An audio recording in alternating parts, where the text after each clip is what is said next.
বাড়ির কোন দিকে কাক ডাকলে শুভ? কাক ডাকা কি আদেও শুভ না অশুভ? কাকের সম্পর্কে অনেকেই জানেন, কারণ যারা শনিদেবের বা বড় ঠাকুরের পুজো করে থাকেন তারা জানেন কাক আমাদের কিভাবে ভাগ্য নির্ধারিত করে। কাক হলো ভগবানের দূত।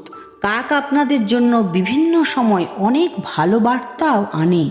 প্রথম প্রহর অর্থাৎ সকাল 6টা থেকে সকাল 9টা পর্যন্ত সময়ের মধ্যে কাক ডাকলে, আর কাক যদি উত্তর দিকে ডাকে তাহলে জানতে হবে আপনার শত্রু বৃদ্ধি হচ্ছে। অপর দিক থেকে পূর্ব দিকে ওই একই সময়ে কাক ডাকলে আপনাদের মনের ইচ্ছে পূরণ হবে।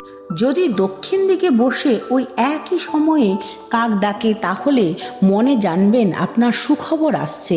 আর যদি পশ্চিম দিকে বসে কাক ডাকে ওই একই সময়ে, তাহলে আপনাকে মনে রাখতে হবে আপনি চাকরি পাবেন।